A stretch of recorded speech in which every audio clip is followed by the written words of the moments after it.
नमस्कार। 13 अगस्त 2025 को ही बृहस्पति देव ने अपने नक्षत्र का परिवर्तन कर लिया है, यानी कि वो अभी खुद के ही नक्षत्र पुनर्वसु नक्षत्र में गोचर कर रहे हैं और टिल जून 2026 तक वो इसी नक्षत्र में गोचर करने वाले हैं। पुनर्वसु नक्षत्र बृहस्पति देव का ही नक्षत्र है, लेकिन ये 2 राशियों में आता है। इसमें 2 राशियां पड़ती, मिथुन राशि और कर्क राशि। मिथुन राशि की 20 डिग्री तक पुनर्वसु नक्षत्र होता है और कर्क राशि की 3 डिग्री 20 मिनट तक ये नक्षत्र आता है। अलग प्रकार की ऊर्जा वाला ये नक्षत्र है, जैसे कि नाम से ही इसके पता लगता है कि पुनर मीन्स पुनः, रिपीट या रिवाइव। वसु मीन्स बसना या प्रकाश देना, मीन्स जो भी चीजें आपकी कहीं बीच में छूट गई है तो उन्हें क्या करना है, रिवाइव करना है, उन्हें फिर से जिंदा करना है और उनको आगे बढ़ाना है। इस नक्षत्र की ये ऊर्जा होती है। साथ ही ये नक्षत्र रीबर्थ, रीग्रोथ, क्योंकि ये अदिति माता से जुड़ा हुआ है, क्योंकि इसकी जो नक्षत्र की जो देवी है वो अदिति है और जो अष्टवसु की माता है। इसके साथ एक बहुत ही रोचक कहानी जुड़ी हुई है अष्टवसु के साथ। तो आप अगर इस कहानी को सुनना चाहते हैं तो मेरे एक और चैनल पॉडकास्ट दिल से पर मैंने वो कहानी शेयर की है, आप जरूर उसको सुनिए। तो आपको नक्षत्र की प्रकृति के बारे में भी पता लगेगा कि ये नक्षत्र किस तरह से कार्य करता है। नक्षत्र स्ट्रेंथ को भी दिखाता है, लेकिन संघर्ष के बाद दिखाता है, क्योंकि इस नक्षत्र का जो साइन है वो है धनुष और बाण, क्योंकि इसी नक्षत्र में भगवान राम का जन्म हुआ है, अर्जुन का जन्म हुआ है और भीष्म पितामह का भी जन्म हुआ है। और इन सभी के जीवन में एक समान बात और खास बात ये रही है कि इनके जीवन में जो भी दुख तकलीफ है या जो भी इनके जीवन में चेंजेस आए वो किसी न किसी स्त्री के कारण ही आए हैं। तो पुनर्वसु नक्षत्र की एक यही विशेषता होती है कि यहाँ पर कहीं न कहीं किसी न किसी स्त्री से ये एक संबंध को दर्शाता है। और क्योंकि इसकी जो माता है, नक्षत्र की जो देवी है वो है अदिति माता, तो एक मातृ शक्ति को दर्शाने वाला ये नक्षत्र है और अष्टवसु इसके देवता हैं। साथ ही इस नक्षत्र का जो पेड़ है वो है बांस। बांस एक ऐसा पेड़ माना जाता है जिसकी मीन्स बहुत ताकतवर, जिसको पेड़ माना जाता है जो अपने आप से ही उग जाता है, चाहे कैसी भी प्रतिकूल परिस्थितियां हो वो आप उसे काट दीजिए, वो अपने आप से ही उग जाता है। साथ ही कहीं न कहीं ये ग्रोथ को दिखाता है, संतति को दिखाता है, मीन्स संतान से संबंधित चीजों को भी दिखाता है। ये पर्यावरणीय दृष्टि से भी बहुत उपयोगी माना जाता है, मीन्स बांस की बहुत सारी उपयोगिताएं हैं हमारे जीवन में। तो ये इस नक्षत्र का पेड़ है। तो बहुत सारी ऊर्जा लेके ये नक्षत्र आया है पुनर्वसु नक्षत्र। और पुनर्वसु नक्षत्र में जैसे कि 2 राशियां हैं, तो इस वर्ष बृहस्पति देव अतिचारी गोचर भी करने वाले हैं।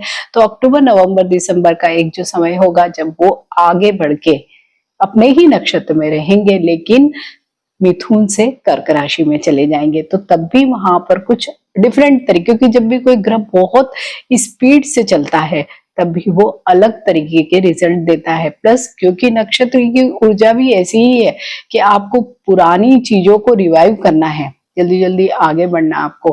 हालांकि संघर्ष बहुत होगा इस पूरी ही जर्नी में, लेकिन आप उसको पार करके अंत में सफलता को भी प्राप्त करेंगे। तो पुनर्वसु नक्षत्र में सभी 12 राशियों पर इसका प्रभाव अवश्य ही दिखाई देगा। मैंने 4 राशियों का राशिफल ऑलरेडी आपसे शेयर किया है। हाँ, आप इस राशिफल को अपनी चंद्र राशि से ही देखिए, लेकिन इसके साथ ही अपनी जन्म पत्रिका को भी निकाल कर रखिए और वहां पर गुरु की स्थिति को देखिए कि गुरु आपकी जो जन्म पत्रिका है किस भाव में बैठे हुए हैं और अभी गोचर करके वो किस भाव में जा रहे हैं। तो जिस भाव में बैठे हुए हैं, आपको वहां से संबंधित जो भी आपके काम रुक गए थे या आपने कोई परिस्थितियों के कारण छोड़ दिए थे, उन कामों को फिर से रिवाइव करना है, उन कामों के सारे सिरों को फिर से पकड़ लेना है और उन्हें आगे बढ़ाना है। तो इस वीडियो में मैं और अन्य राशियों के बारे में आपसे राशिफल का प्रेडिक्शंस दूंगी, देन अंत में मैं उपाय भी आपसे शेयर करूंगी। धनु राशि, धनु राशि के लिए जब बृहस्पति देव, खुद की ही राशि के स्वामी बृहस्पति देव जब पुनर्वसु नक्षत्र, वो भी खुद का ही नक्षत्र, उसमें जाएंगे तो क्या कुछ ऊर्जा लेकर आए हैं। 7वें भाव में अभी एट प्रेजेंट धनु राशि के बृहस्पति देव गोचर कर रहे हैं, जो बहुत अच्छा भाव ही माना जाता है। और वहां 7वें भाव से लेके, क्योंकि ये पुनर्वसु नक्षत्र 2 भावों की ऊर्जा को संचालित करता है, तो 7वें भाव की भी और 8वें भाव, यानी 2 भावों के आपको रिजल्ट्स इस 10 महीने के पीरियड में मिलने वाला है। तो धनु राशि वाले सभी लोगों के लिए सप्तम भाव में 8% ये गोचर होने वाला है। ये गोचर मैं चंद्र राशि पर आपको शेयर कर रही हूँ, लेकिन आप अपनी जन्म पत्रिका निकालिए, वहां पर गुरु की स्थिति को देखिए, गुरु किस भाव में स्थित है और गोचर करके किस भाव में जा रहे हैं। तो जिस भाव में स्थित है, आपको उस भाव के सभी कार्यों को अब फिर से करना है। जो आपने छोड़ दिए थे उन सभी कामों को आपको फिर से करना है। इसके साथ ही आप अपनी जन्म पत्रिका में अष्टक वर्ग सारणी जरूर देखिए। अष्टक वर्ग सारणी में आप बृहस्पति को देखिए, उनके आगे मिथुन राशि को देखिए और वहां देखिए कितने नंबर है। अगर 5 नंबर है बहुत बढ़िया, 4 नंबर है एवरेज है, 3, 2, 1 है तो वीडियो के अंत में मैं आपसे रेमेडी शेयर करने वाली हूँ, उनको अवश्य ही करें। तो अभी एट प्रेजेंट हम देखते हैं कि धनु राशि के तो सप्तम भाव में ही बृहस्पति देव गोचर कर रहे हैं। तो एक तो दृष्टि अपने ही नक्षत्र की दृष्टि, अपने ही गोचर में घूमने वाले ग्रह की दृष्टि खुद की राशि पर ही पड़ रही है, लग्न पर पड़ रही है, तो बहुत ही अच्छे रिजल्ट्स आपको मिलने वाले हैं। और सप्तम की दृष्टि, जिन लोगों का भी विवाह नहीं हो रहा है, बहुत समस्या आ रही है, बात बनते बनते बिगड़ जाती है, प्रपोजल्स आते हैं मटेरियलाइज नहीं हो रहे हैं, या पास्ट में कोई प्रपोजल आए हैं, अब वही प्रपोजल फिर से आ सकते हैं, जो पहले बात नहीं बनी वो अब बन सकती है। साथ ही अगर जो लोग विवाहित हैं, मैरिड लाइफ में कोई समस्याएं आ रही है, अच्छा वैवाहिक जीवन नहीं चल रहा है, अनबन है, तनाव है, तो आप देखेंगे कि आप फिर से बातचीत के जरिए इन सारी समस्याओं को सुलझाने वाले हैं। मीन्स एक नई शुरुआत आप करने वाले हैं। ठीक, सप्तम भाव से हम पार्टनरशिप जो बिजनेस की होती है उसको भी देखते हैं, तो वहां पर भी यही स्थितियां होगी। अगर पार्टनरशिप में कुछ काम ठीक नहीं चल रहा था, आपने रोक दिया था कोई वजह से, तो आप अगेन उसको रिवाइव करने वाले हैं। यहाँ से हम डेली वेजेस पे जो कार्य करते हैं उन लोगों को भी देख रहे हैं। तो कई ऐसे काम होते हैं कि जो आपने पास्ट में कभी करे होंगे, जो फ्रीलांसर के तौर पर करे हैं, लेकिन अब आप अगेन उन कामों को फिर से करने वाले हैं। तो ये एक बहुत ही अच्छी इस नक्षत्र की ऊर्जा है कि जो भी पीछे छूटे हुए काम है वो फिर से आप दोबारा करने वाले हो। वहीं पे जो बृहस्पति देव की दृष्टि पड़ रही है, लग्न पर ही पड़ रही है। लग्न क्या है? हमारा पूरा व्यक्तित्व है, और यहाँ जब भी बृहस्पति देव की दृष्टि पड़ती है तो सबसे एक अच्छी बात ये होती है कि हमारा स्टेटस बहुत बढ़ता है, यानी कि हमें मान सम्मान बहुत मिलता है, हमारी बातों को ध्यान से सुना जाता है।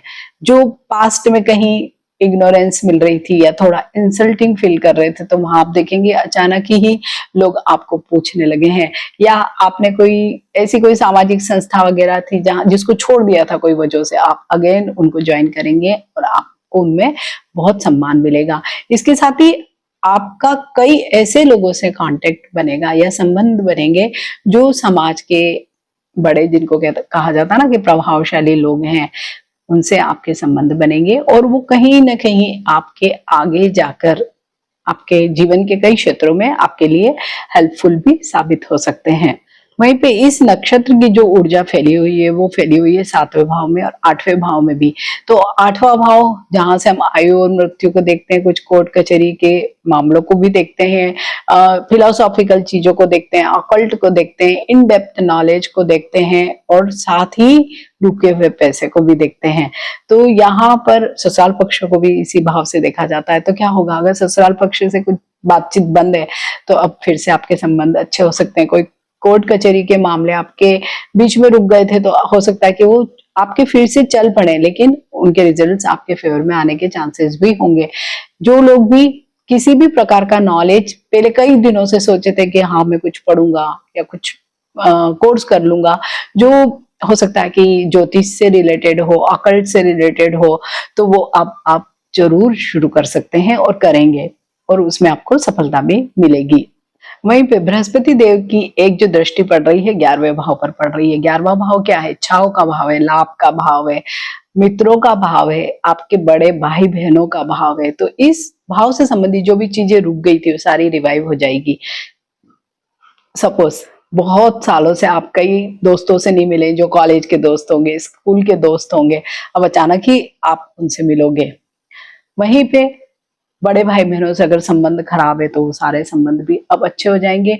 और आय के जो आपके सोर्सेस हैं जो कहीं डेड हो गए थे या आपने बीच में छोड़ दिया था उनको, तो आप अगेन उन सोर्सेस को लाइव कर लोगे और इनकम के नए नए जो भी जरिए होते हैं या सोर्सेस हैं वो आपके बन जाएंगे। मीन्स आय में वृद्धि होगी। वहीं पे तीसरे भाव पर भी एक दृष्टि है। तो तीसरा भाव क्या है? कम्युनिकेशन का भाव है, हमारे साहस पराक्रम का भाव है, हमारे नेटवर्किंग का भाव है। तो सारी चीजें आपकी क्या होगी? फिर से अगेन रिवाइव हो जाएगी। और हो सकता है इसी नेटवर्किंग के जरिए आप अपने पुराने कई दोस्तों से मिल लो। साथ ही जो लोग मीडिया के क्षेत्र में काम करते हैं, लिखने पढ़ने के काम करते हैं, टीचर्स हैं या एंटरप्रेन्योर्स हैं या कोई सलाहकार है, किसी भी फील्ड के सलाहकार हो या क्रिएटर्स हो, इन्फ्लुएंसर हो, तो उन सब लोगों के लिए भी ये वाला जो समय है बृहस्पति देव का जो गोचर का पुनर्वसु में बहुत अच्छा रहने वाला है। क्योंकि आपको हो सकता है कि पहले कोई वीडियोस बनाते थे, अचानक ही आपने छोड़ दिया होगा, फिर से आपको मन करेगा कि हाँ उन सारी चीजों को मैं फिर से करूं। कोई आप स्टोरी लिख रहे थे, आपने कहीं बीच में छोड़ दी थी, अब आप अगेन उसको लिखोगे और कंप्लीट भी करोगे। तो बहुत सारी चीजें यहाँ पर इस नक्षत्र की ऊर्जा धनु राशि वाले लोगों को देने वाले हैं।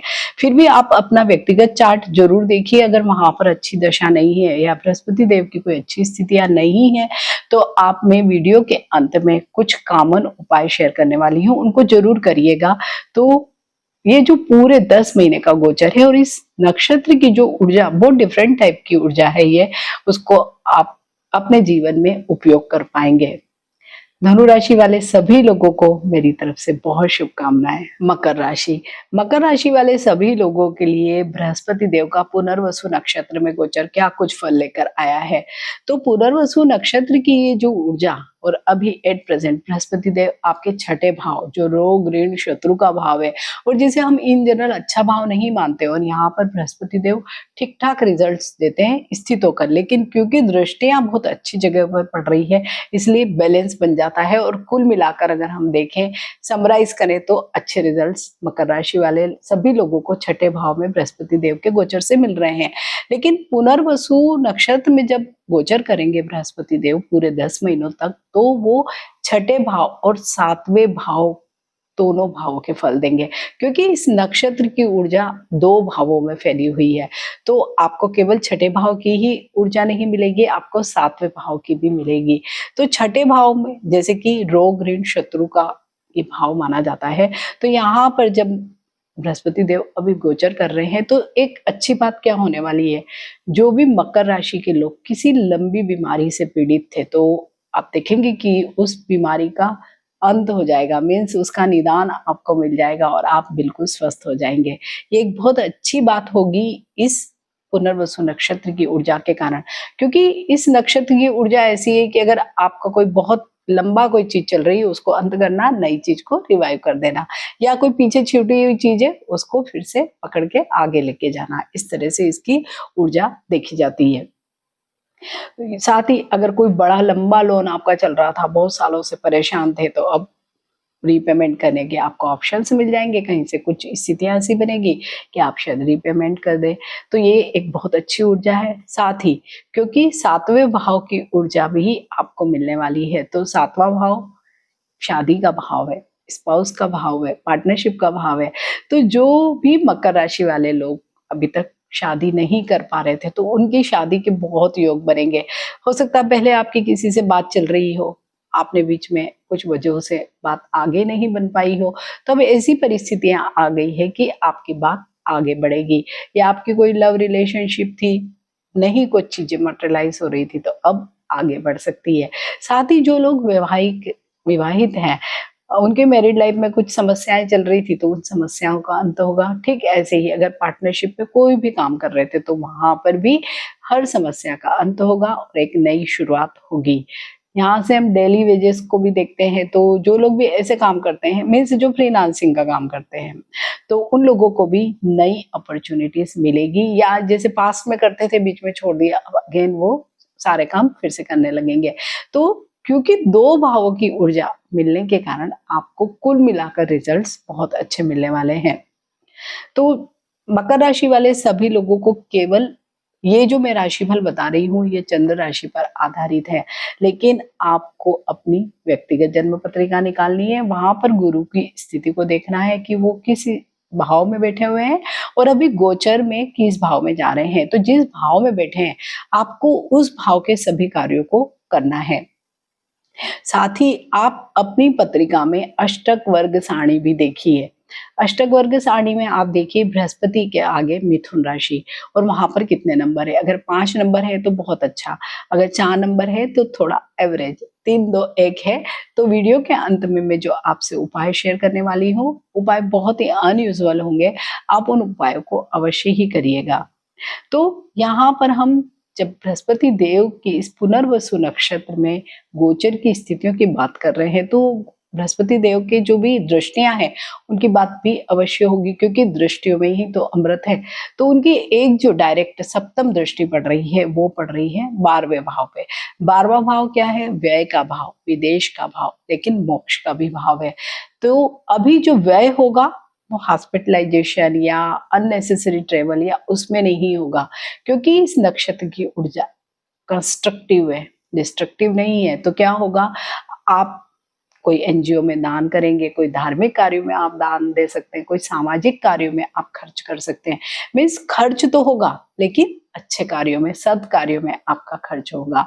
साथ ही मकर राशि वाले जो लोग भी, भले स्टूडेंट हो, क्योंकि अधिकांश स्टूडेंट बाहर जाकर हायर स्टडीज करना चाहते हैं, तो वो अब अगर उनने पहले बीच में छोड़ दिया था, मतलब पहले सोच रहे थे बीच में छोड़ा, अब अगेन सारे अगर प्रयास करते हैं तो उनका अवश्य ही बाहर जाने का और वहां पर स्टडी करने का बन सकता है। साथ ही जो लोग एक्सपोर्ट इंपोर्ट के क्षेत्र में हैं, कुछ काम करना चाहते हैं, पहले करते थे बीच में छोड़ा, अगेन कर सकते हैं। मीन्स इस तरह की स्थितियां ये गुरु की दृष्टि के कारण आप सबको मिलने वाली है। वहीं पे बृहस्पति देव की एक जो बहुत ही अच्छी दृष्टि द्वितीय भाव पर पड़ रही है और वो उनका पसंदीदा भाव भी है, क्योंकि उनको हर चीज फैलाना अच्छा लगता है और द्वितीय भाव फैलाव का ही भाव है।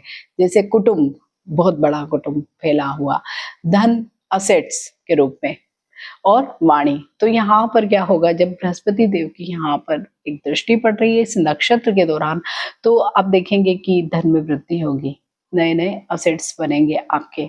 और वाणी, अगर आपकी वाणी की ही वजह से पास्ट में कोई चीजें खराब हुई थी तो आप अगेन वाणी के ही जरिए कम्युनिकेशन के ही थ्रू चीजों को ठीक करेंगे।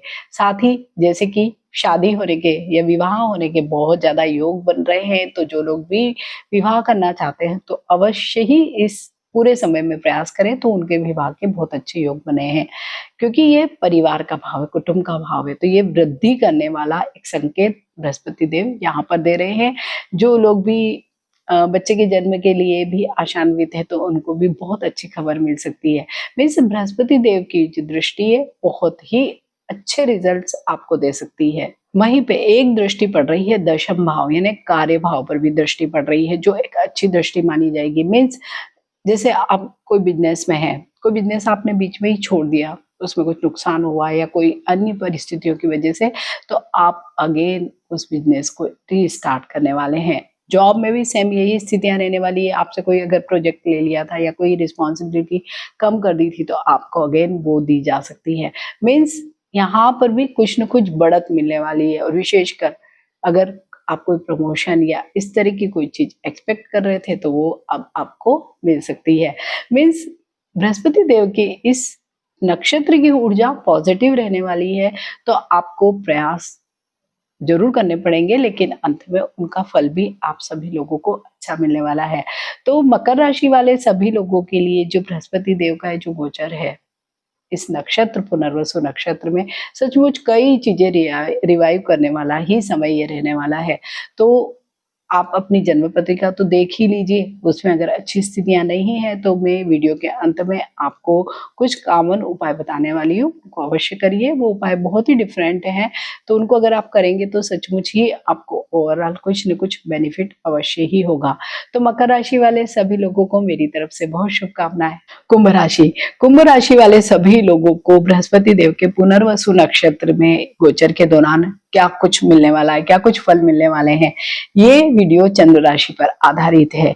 लेकिन आप अपनी जन्म पत्रिका निकालिए और वहां पर गुरु की स्थिति को देखिए और गुरु किस भाव में गोचर करके जा रहे हैं उस भाव को भी देखिए, और जिस भाव में वो स्थित है उस भाव से स्थित सभी कार्यों को अब आपको इस नक्षत्र की ऊर्जा के दौरान करना है। और इसके साथ ही आप अपनी अष्टक वर्ग सारणी भी जरूर देखिए। अष्टक वर्ग सारणी में अगर आपको 5 नंबर मिले हैं तो बहुत अच्छा है, 4 मिले हैं तो एवरेज है, 3, 2, 1 मिले हैं तो आपको मैं वीडियो के अंत में कुछ उपाय बताने वाली हूँ, उन उपायों को अवश्य ही करना है।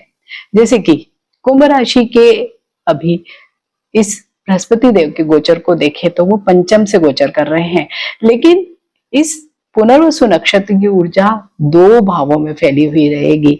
तो एक भाव अन्य, जैसे कि एक भाव तो पंचम में तो वो गोचर कर ही रहे हैं, लेकिन वो छठे भाव में भी इस ऊर्जा को देने वाले हैं। मीन्स 2 भाव में इनकी ऊर्जा रहने वाली है। तो पंचम के तो सभी रिजल्ट्स आपको अच्छे मिल ही रहे हैं, जहाँ पे संतान से संबंधित है, शिक्षा से संबंधित है, लव रिलेशनशिप से संबंधित है, स्पेकुलेशन से संबंधित है, नेम और फेम से संबंधित है। तो कुंभ राशि वाले सभी लोगों को बृहस्पति देव की ये सारे जो भी चीजें इस 5वें भाव से मिलनी चाहिए वो अभी मिल रही है, लेकिन इसके साथ ही वो छठे भाव के रिजल्ट भी आपको देंगे। छठा भाव क्या है? रोग, ऋण और शत्रु का भाव। तो यहाँ पर कुंभ राशि वाले सभी लोगों के लिए एक बहुत पॉजिटिव न्यूज ये होगी कि अगर उनकी कोई बड़ी लंबी पहले से बीमारी चली आ रही है तो इस नक्षत्र की ऊर्जा के कारण वो बीमारी का अंत होगा। मीन्स आपको प्रॉपर मेडिकेशन मिलेगा, ट्रीटमेंट मिलेगा और आप उस स्वास्थ्य समस्या से मुक्ति पा जाएंगे। तो एक बहुत अच्छी स्थिति बनेगी। इसके साथ ही अगर कुंभ राशि वाले लोगों को अगर कोई लोन से रिलेटेड कोई बड़ा प्रॉब्लम है, बहुत सालों से चला आ रहा है, नहीं चुका पा रहे हैं, तो वो भी अभी आप रीपेमेंट कर पाएंगे। इस तरह की स्थितियां यहाँ पर बनेगी। वहीं पे बृहस्पति देव की जो दृष्टियां वो बहुत अच्छी है। एक जो डायरेक्ट दृष्टि, सप्तम दृष्टि जो है वो है 11वें भाव पर, और ये भाव सबसे पसंदीदा भाव है बृहस्पति देव का। 11वें भाव में सारी चीजें बढ़ने वाली होती है। जैसे कि यहाँ से हम देखते हैं इच्छाओं का भाव है ये, तो आय को देखते हैं, हम लाभ को देखते हैं, मित्रों को देखते हैं, बड़े भाई बहनों को देखते हैं। तो क्या होगा अगर सपोज आपके फ्रेंड्स हैं स्कूल के, कॉलेज के, आपको बहुत सालों से नहीं मिले, अचानक ही अब उनसे मिलने का आपका प्रोग्राम होगा और आपकी जो फ्रेंडशिप है जो बहुत पुरानी हो गई थी और बीच में खत्म सी ही हो गई थी, फिर से रिवाइव हो जाएगी। ठीक इसी तरह से बड़े भाई बहनों से भी अगर अच्छे रिलेशनशिप्स नहीं है तो वो अब फिर से रिवाइव हो सकते हैं।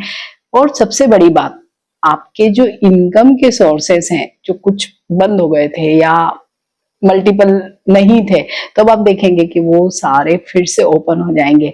मीन्स मोर देन वन आपके सोर्सेस इनकम के हो जाएंगे। तो धन संबंधित जो समस्या है वो भी आप सब लोगों की यहाँ पर खत्म हो जाएगी। वहीं पे बृहस्पति देव की एक दृष्टि पड़ रही है लग्न पर। लग्न क्या है? हमारी पूरी पर्सनालिटी है, और जब भी बृहस्पति देव की दृष्टि यहाँ पर पड़ती है तो सबसे ज्यादा मान सम्मान में वृद्धि होती है, यानी कि हमारा स्टेटस बढ़ जाता है। आपको कोई सामाजिक पदों पे आपको कोई पोस्ट मिल सकती है, भले वो छोटी ही पोस्ट हो, लेकिन हाँ जो भी आपके सराउंडिंग में लोग हैं उनके उनके मन में आपके प्रति सम्मान अधिक बढ़ जाएगा। यहाँ से आपको ऐसी स्थितियां भी दिखती है जब भी बृहस्पति देव की दृष्टि होती है कि समाज के जो प्रभावशाली लोग होते हैं उनसे भी आपका मेलजोल बढ़ेगा, और उनकी वजह से कहीं ना कहीं फ्यूचर में आपको कुछ ना कुछ गेन भी अवश्य हो सकता है। तो यहाँ पर पूरी पर्सनालिटी आपकी बृहस्पति देव की वजह से बहुत पॉजिटिव और बहुत, जिसको कहते हैं लोकप्रिय होना, ऐसी ही स्थितियां यहाँ पर इस दृष्टि की वजह से है। वहीं पे बृहस्पति देव की एक दृष्टि पड़ रही है नवम भाव, भाग्य भाव पर दृष्टि पड़ रही है। यहाँ से हम बड़ी लंबी यात्राओं को भी देखते हैं। तो लंबी यात्राएं आपके काम के सिलसिले में हो सकती है, या आपकी बड़ी लंबी धार्मिक यात्राएं हो सकती है। तो दोनों ही स्थितियां अच्छी है। तो कुंभ राशि वाले सभी लोगों के लिए तो कुल मिलाकर अगर देखें तो दृष्टियां इतनी अच्छी जगह पड़ रही है बृहस्पति देव की, और ये पुनर्वसु नक्षत्र की जो ऊर्जा है, जो रीबर्थ की ऊर्जा है, रीग्रोथ की ऊर्जा है, आपको आपके जो भी सफलता के नए आयाम दे सकती है। आपको बस इस पूरे समय में बहुत मन लगा के काम करना है, बस यही करना है, क्योंकि शनि की 7.5 का एक लास्ट फेज भी आप सब लोगों का चल रहा है। तो शनि की 7.5 की जो नेगेटिव ऊर्जा कहीं ना कहीं है, उसको इस पुनर्वसु नक्षत्र की पॉजिटिव ऊर्जा से आपको बैलेंस बनाना है। वो जो भी आपके छूटे हुए पीछे काम रह गए हैं, उन सभी सिरों को पकड़ लेना है और उन कामों को पूर्ण करना है। लेकिन फिर भी व्यक्तिगत जन्म पत्रिका में अगर अच्छी स्थितियां नहीं दिख रही है, गुरु की दशा अच्छी नहीं चल रही है, गुरु की स्थितियां अच्छी नहीं है, तो आप मैं वीडियो के अंत में जो रेमेडी शेयर करूंगी उनको अवश्य करें। तो कुंभ राशि वाले सभी लोगों को मेरी तरफ से बहुत शुभकामनाएं। मीन राशि वाले सभी लोगों के लिए बृहस्पति देव का ये पुनर्वसु नक्षत्र में गोचर क्या कुछ फल लेकर आया है। मीन राशि के तो राशि स्वामी स्वयं बृहस्पति देव ही हैं, और ये जो नक्षत्र की ऊर्जा है आपके चतुर्थ भाव में और पंचम भाव में फैली हुई है। एट प्रेजेंट बृहस्पति देव का जो गोचर मीन राशि के चौथे भाव से हो रहा है, लेकिन क्योंकि अतिचारी गोचर होगा और पुनर्वसु नक्षत्र में दो भावों की, दो राशियों की ऊर्जा होती है, तो अभी आपके चौथे भाव और पांचवें भाव में इस ऊर्जा का फैलाव रहेगा। तो ये जो मैं राशिफल आपसे शेयर कर रही हूँ वो चंद्र राशि पर आधारित है, लेकिन इसके साथ ही आप अपनी व्यक्तिगत जन्म पत्रिका को जरूर निकाल कर देखिए और वहां पर गुरु की स्थिति को देखिए। साथ ही ये भी देखिए कि गुरु गोचर करके कहाँ जा रहे हैं। तो जिस भाव में बैठे हैं उस भाव से संबंधित जो भी आपके कार्य हैं, पेंडिंग कार्य, छूटे हुए कार्य, उन सभी कार्यों को भी आपको करना है। इसके साथ ही आपको अष्टक वर्ग सारणी भी जरूर देखना है, और वहां देखना है बृहस्पति के आगे मिथुन राशि। मिथुन राशि में कितने नंबर लिखे हुए हैं? अगर 5 नंबर लिखे हैं तो बहुत अच्छा है, 4 लिखे हैं तो एवरेज है, 3, 2, 1 लिखे हैं तो आपको मैं वीडियो के अंत में रेमेडी शेयर करूंगी, उनको अवश्य करना है। तो जैसे कि मीन राशि पर अभी शनि की 7.5 भी चल रही है, तो ऐसे में बृहस्पति देव का ये पुनर्वसु नक्षत्र का गोचर उनको बहुत सपोर्ट देने वाला है, क्योंकि चतुर्थ भाव में अभी एट प्रेजेंट बृहस्पति देव गोचर कर रहे हैं। तो चौथा भाव होता है सुख का भाव। सुख के भाव में हम देखते हैं जमीन, मकान, वाहन, भौतिक और अन्य जो चीजें, बहुत लंबी लिस्ट होती है भौतिक सुख सुविधाओं की, उन सभी चीजों को पाने का ये समय रहेगा। इसके साथ ही यहाँ से माता को भी देखते हैं, क्योंकि शनि की 7.5 की वजह से हमें ये भी लगता है कि कहीं माता का स्वास्थ्य खराब ना हो, लेकिन ये पुनर्वसु नक्षत्र की जो ऊर्जा है, अगर उनको कोई भी हेल्थ से रिलेटेड इश्यूज हैं तो वो सारे उनके सॉर्ट आउट अवश्य ही हो जाएंगे। इसके साथ ही अगर आप कोई भी प्रॉपर्टी या कोई वाहन आप खरीदना चाहते थे, पहले परिस्थितिवश नहीं खरीद पाए, चाहे जो भी परिस्थिति हो, अब वो परिस्थितियां आपके फेवर में होगी और आप उस भौतिक सुख को पा लेंगे, ये इस नक्षत्र की ऊर्जा के कारण। यहीं से जो बृहस्पति देव की एक डायरेक्ट दृष्टि पड़ रही है 10th हाउस पे, यानी आपके कार्य भाव पर दृष्टि पड़ रही है। तो कार्य भाव पर जब इतनी अच्छी दृष्टि पड़ेगी तो जो भी काम आपके रुके हुए थे, जो भले पैसे की कमी की वजह से हो या अन्य कोई वजह से आपके जो भी काम रुक गए थे, वो सारे काम आपके आगे चल पड़ेंगे। विशेषकर जो लोग बिजनेस करते हैं। लेकिन हाँ, अगर आप जॉब करते हैं तो आपको हो सकता है कि पहले किसी प्रोजेक्ट में से हटा दिया हो, वही प्रोजेक्ट आपको दे दिया हो। मीन्स आपको जो काम आपने छोड़ा उस काम को करने का फिर से मौका मिलेगा और उसकी वजह से आपको गेन होगा। मीन्स प्रमोशन या हाइक के रूप में कहीं ना कहीं आपको गेन अवश्य ही होगा। वहीं पे जब हम बृहस्पति देव की जो पुनर्वसु नक्षत्र की ऊर्जा को देख रहे हैं तो वो 5वें भाव तक में फैली हुई है। तो 5वां भाव क्या है? संतान का भाव। तो संतान से संबंधित जो भी समस्याएं थी वो अब खत्म हो सकती है, या जो सिरे आपने छोड़े थे वो फिर से आप पकड़ के आगे बढ़ जाएंगे। वहीं पे लव रिलेशनशिप मीन्स कहीं ना कहीं अगर आपकी कोई रिलेशनशिप थी, बातचीत बंद हो गई थी, आप बहुत समय से बात नहीं कर रहे थे, मन मुटाव था, तो अब आपकी बातें फिर से हो सकती है। मीन्स आप अपने रिश्ते को फिर से पुनर्जीवित कर सकते हैं। स्टूडेंट्स के लिए सेम यही बात होगी। आप पहले कुछ पढ़ रहे थे, बीच में आपने कुछ छोड़ दिया, ड्रॉप ले लिया, या एक स्ट्रीम से आप दूसरी स्ट्रीम में चले गए, मतलब कोई भी वजह से अगर आपकी पढ़ाई कहीं बीच में छूट गई थी, तो अब इस नक्षत्र की ही ऊर्जा की वजह से आप देखेंगे कि आप अगेन वही चीजें फिर से पढ़ रहे हैं और अब आपको सक्सेस भी मिलेगी। तो बहुत सारी बातें यहाँ पर क्योंकि 2 भावों से संबंधित है, इसलिए हमें ज्यादा फल मिलने वाले हैं। प्लस जो पीछे छूटी हुई चीज कई बार रिग्रेट करवाती है कि हमें ये चीज क्यों नहीं मिली, तो अब वो सारी चीजें पाने का फिर से समय आ गया है। वहीं पे बृहस्पति देव की एक दृष्टि पड़ रही है 8वें भाव पे। 8वां भाव क्या है? आयु मृत्यु का भाव, अकल्ट का भाव है ये, या कोर्ट कचहरी का भाव है, छुपी हुई चीजों का भाव है, रहस्य का भाव है। तो यहाँ पे बृहस्पति देव इन जनरल बहुत अच्छे रिजल्ट तो नहीं देते हैं, लेकिन हाँ, कोर्ट कचहरी से संबंधित चीजों में आपको रिलीफ दे सकते हैं। ससुराल से आपके रिश्तों को पुनर्जीवित कर सकते हैं। और जो लोग भी ज्योतिष को सीखना चाहते हैं, अकल्ट को सीखना चाहते हैं, या इस तरह की कोई स्पिरिचुअल चीजें, या स्पिरिचुअल तो नहीं कह सकते, थोड़ा सा लीग से हटकर जो चीजें हैं उनको अगर सीखना चाहते हैं तो उनके लिए ये श्रेष्ठ समय है। वहीं पे बृहस्पति देव की एक जो दृष्टि पड़ रही है वो 12वें भाव पर पड़ रही है। 12वां भाव है व्यय का भाव, विदेश का भाव, साथ ही मोक्ष का भाव भी माना जाता है। तो यहाँ पर जब बृहस्पति देव की दृष्टि पड़ेगी तो अभी आपका व्यय बुरे कार्यों में, यानी कि दवाइयों में, हॉस्पिटल में या अननेसेसरी चीजों पर नहीं होगा। आपका जो धन का व्यय होगा अच्छी चीजों पर होगा, यानी कि कोई धार्मिक कार्यों में हो सकता है, कोई सामाजिक कार्यों में हो सकता है, आप किसी एनजीओ में आपको डोनेट कर दे, इस तरह की चीजें आपकी हो सकती है।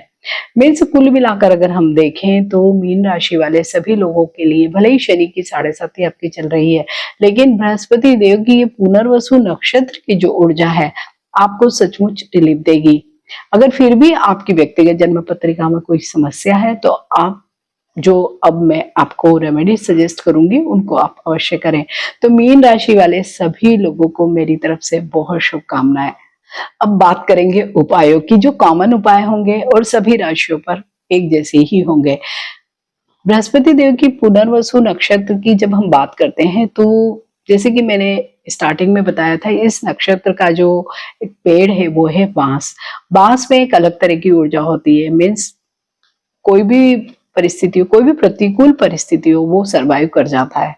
और सरवाइव करने के बाद अगर उसको काट दिया जाए, बहुत बड़े बड़े बांस जब काट देते हैं तो वो अपने आप से ही कुछ ही दिनों में फिर से उग जाता है, मीन्स रिवाइव हो जाता है। तो यही इस नक्षत्र की मुख्य ऊर्जा है।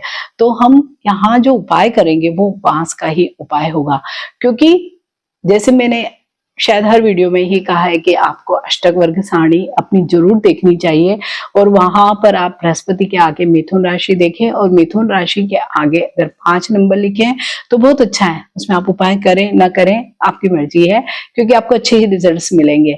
लेकिन अगर 4 नंबर मिले हैं तो एवरेज है, 3 मिले हैं, 2 मिले हैं, 1 मिला है, तो आपको सचमुच इन उपायों को अवश्य करना चाहिए। तो यहाँ पर जो सबसे पहला उपाय मैं आपसे शेयर कर रही हूँ वो बांस का ही है। अगर हरा बांस मिल जाता है तो बहुत ही अच्छी बात है, अगर नहीं मिलता है तो आप सूखा बांस भी ले सकते हैं। तो इस उपाय के दौरान हम ये करेंगे कि बांस के 5 टुकड़े लेंगे, 2 इंच का एक टुकड़ा जितना आप लेने वाले हैं। अगर सूखा या हरा बांस जैसा भी आपको मिलता है आप उसको ले लीजिए, क्योंकि बांस होलो होता है, उसमें होल होता है। तो आप उस बांस में एक धागा पिरो दीजिए। मीन्स एक धागे में 5 बांस के टुकड़े आप पिरो दीजिए। 5 बांस के टुकड़े आपको लेने हैं 2 इंच के, और एक पीला या सफेद सूती धागा लेना है और उस धागे में इन 5 टुकड़ों को पिरो देना है, तो एक माला जैसा ही बन जाएगा। अब आपको इस बांस के जो आपने माला जैसा बनाया है इसको लेना है और आपके घर के नॉर्थ ईस्ट डायरेक्शन में इसको रखना है। अगर आप ऐसे किसी कांच के बाउल में रखते हैं तो भी ठीक है, अदरवाइज आप उस कांच के बाउल में पानी भर दीजिए और इसमें ये बांस रख दीजिए।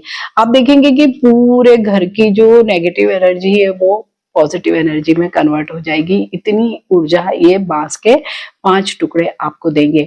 और इस पुनर्वसु नक्षत्र में हमको यही करना है, हमको पूरे घर की एनर्जी को बदलना है, तो जो हमारे लिए भी अच्छी होगी, विशेषकर हमारी जो बच्चे हैं, हमारी संतान है, उसके लिए बेहद अच्छी रहने वाली है।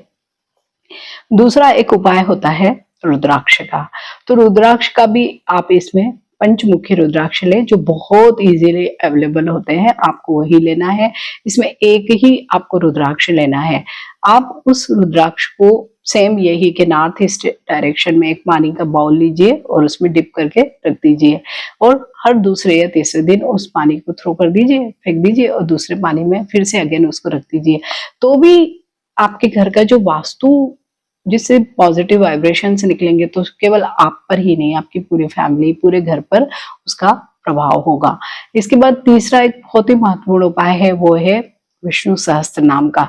क्योंकि गुरु के कोई भी उपायों में आप केवल एक ही उपाय ये कर लेते हैं तो भी आपके सारे काम बनने लगते हैं। क्योंकि विष्णु सहस्त्र नाम में केवल नक्षत्रों के ही नाम नहीं है, देवी देवताओं, भगवान विष्णु के 100 नाम, मीन्स इतने सारी चीजों को हम एक साथ याद कर लेते हैं तो इसके बहुत ज्यादा पॉजिटिव रिजल्ट्स हमें मिलते हैं। तो विष्णु सहस्त्र नाम एक बड़ा लंबा पाठ होता है। आप अगर उसे रोज नहीं कर सकते हैं तो आप उसे रोज सुन सकते हैं। आप उसे रोज सुनने की आदत डालिए। आप देखेंगे कि ये जो नक्षत्र की ऊर्जा है ये आपको 100% मिलने लगेगी केवल इन 3 उपायों के ही माध्यम से। तो सभी 12 राशि के लोग इन उपायों को कर सकते हैं। आई होप आप सभी को ये वीडियो अच्छा लगा होगा। अगर वीडियो अच्छा लगा है तो आप मेरे इस चैनल को सब्सक्राइब करें, बेल बटन को प्रेस कर दीजिए ताकि मेरे जब भी कोई नए वीडियोस आते हैं तो आप पर तुरंत ही नोटिफिकेशन आ जाएगी। तो आप सभी को शुभकामनाएं। मिलते हैं एक नए वीडियो में। टिल देन, नमस्कार।